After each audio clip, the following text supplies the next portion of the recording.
A ver, para empezar, la idea esta de trabajar o traer, digamos, a la mesa o a Sintonía Educar el tema de la educación popular,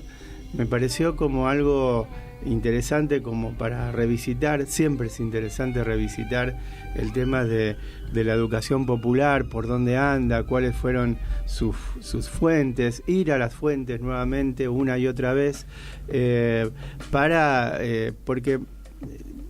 resulta para mí como una especie de inspiración para lo que es las tareas que se realizan dentro de la docencia, en las escuelas, sobre todo aquellas ubicadas en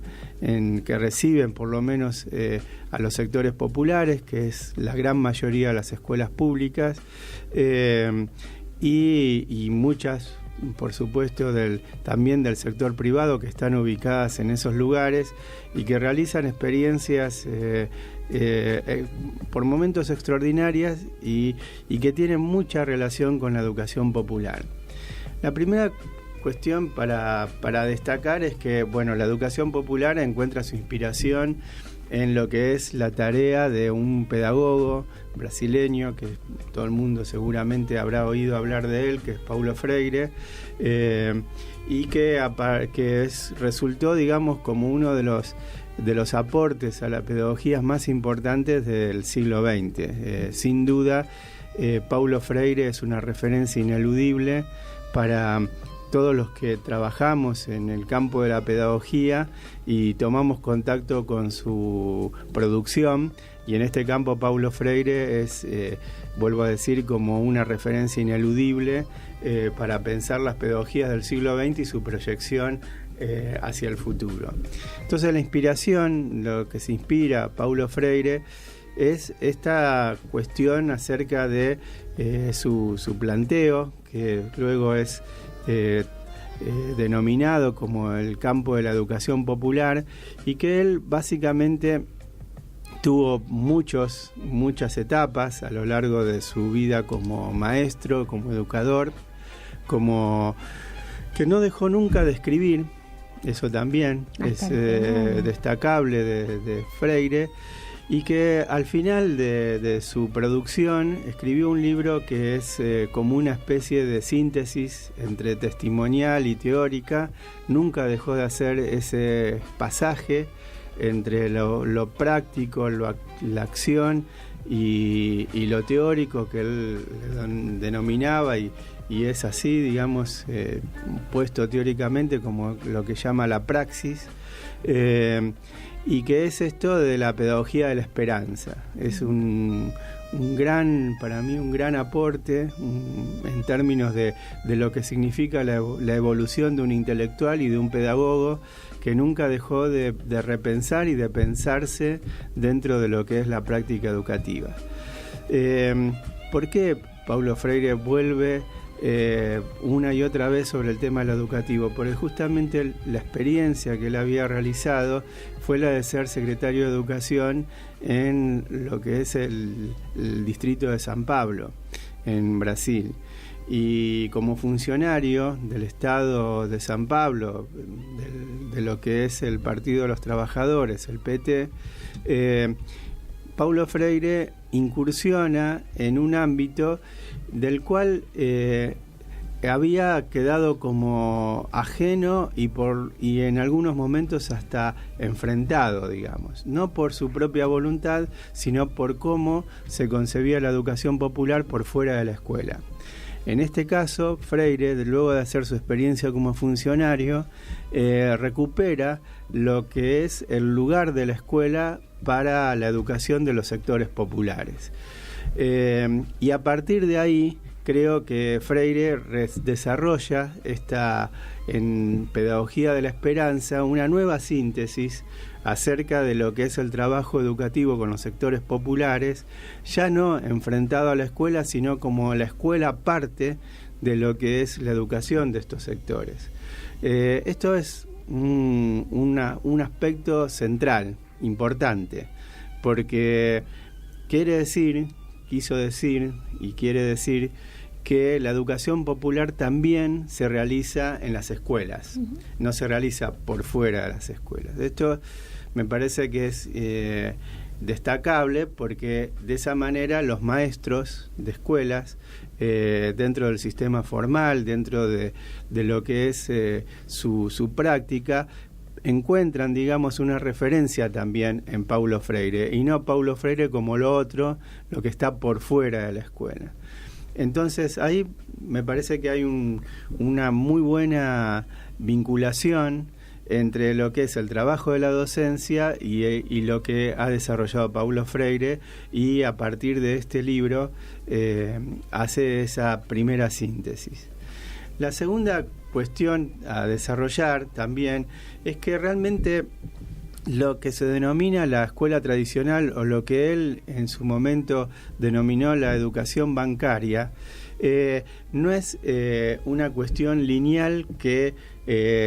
aplican los docentes en términos de concebir a sus alumnos como envases vacíos donde finalmente los llenan de contenido, y son los docentes los que realizan esa tarea de llenar ese contenido.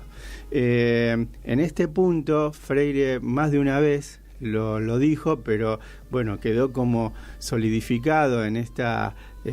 idea de la educación bancaria, que los docentes son los bancarios y los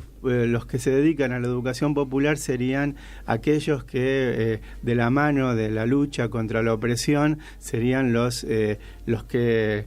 ocupan ese lugar salvacionista de los sectores populares y vinculados a esa tarea. Bueno, básicamente de lo que se trata es de justamente romper con esa dicotomía entre los bancarios y los salvacionistas, como si estuvieran los bancarios dentro de las escuelas y los salvacionistas por fuera de las escuelas peleando contra lo que la escuela produce. Bueno, creo que ahí es claro, digamos, a partir de esta cuestión, que en la escuela también se vincula, se realiza, la mayoría de gran parte, no digo la mayoría, pero sí gran parte de la docencia es consciente de que que una parte de su tarea tiene que ver con la vinculación con las necesidades de los niños, básicamente, de las familias también, en términos no en términos bancarios, en términos de que son recipientes vacíos, sino en términos de recuperar también esas culturas, de recuperar, y eso se ve como una tendencia bastante que se puede observar recientemente, pero que uno lo puede también ver en la historia de la escuela, digamos. Por ahí, ¿no? Estuvo aplicado durante muchos años en distintos lugares del país, en distintas escuelas, y no lo llamábamos educación popular. Exactamente, porque había como una división, la educación popular afuera, ¿no? La educación tradicional era adentro, y dentro de la educación tradicional era la posición bancaria. Claro. Bueno, la verdad es que no es tan así. Y creo que este recorrido que hace Freire nos permite reconocer dentro de lo que es la escuela pública, el formato escolar, reconocer a los maestros que no realizan eso, digamos, claro, ¿no? Claro. Como algo que además se había quedado en un lugar descalificado, en un lugar y que vuelve una y otra vez acerca de cuáles son los límites de la enseñanza que se posiciona en el lugar bancario a esa otra enseñanza que se vincula con las culturas populares. Bueno, una y otra vez se vuelve a discutir eso, y yo creo que hay intenciones, digamos, por parte de las políticas educativas de posicionar una y otra vez a la educación de un lado o del otro. La verdad que esto hay que complejizarlo, hay que ponerlo en trama, digamos, y ver en qué medida cada cosa, pero me parece importante destacar que no pasa la cuestión por adentro o por afuera de la escuela. Sí, y finalmente, para terminar con esta cuestión de lo que trae el pensamiento de Freire y de la educación popular, es esta vinculación con lo que se llama la formación de la conciencia. Y si hay una formación de la conciencia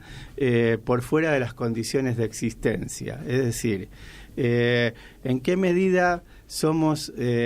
conscientes y por lo tanto nos posicionamos frente a una realidad que es parte de la naturaleza o que esa realidad es parte de una construcción social, de una construcción histórica, de una construcción que realizan los hombres y que por lo tanto los hombres la pueden también modificar. Bueno, la toma de conciencia desde el punto de vista de Freire es justamente esta segunda cuestión, ver de qué manera se toma conciencia acerca de que la realidad que nos rodea y qué aspectos de esa realidad no son tan naturales, sino que por el contrario son construcciones también realizadas por los hombres y que está en manos de los hombres poder modificarla y transformarla. Y de ahí su idea de esperanza, que es el que denomina el título, y es esa esperanza la que permite, digamos, educar en función de una esperanza de que está en nuestras manos mejorar y poder desarrollar la realidad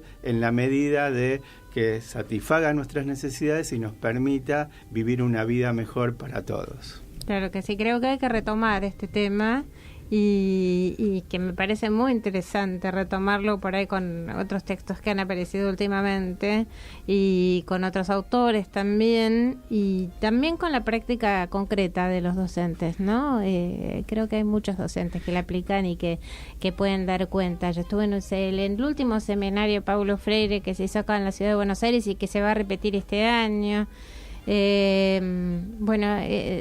Tengo varios audios que podríamos también replicar de Rodríguez Brandao y de otros pedagogos latinoamericanos que también hablan sobre este tema y que pueden enriquecer un poco todo esto que estás contando, Tito Marengo. Sí, sin duda, pero voy a hacer esta cuestión, ¿no? En relación con los testimonios de los docentes. Sí. O sea, esa producción y lo que pasa en la docencia real, concreta, que es lo que pasaba en esta primera parte del programa, y ver de qué forma se entrama eso, ¿no? Se vincula una cosa con la otra. Para no alejar a la teoría de esa práctica y para que la práctica en sí misma no se convalide y se autorreproduzca, se retroalimente solamente desde la práctica misma, sino también se enriquezca a partir de estos otros aportes. Perfecto. Gracias, Tito Marengo. Acá en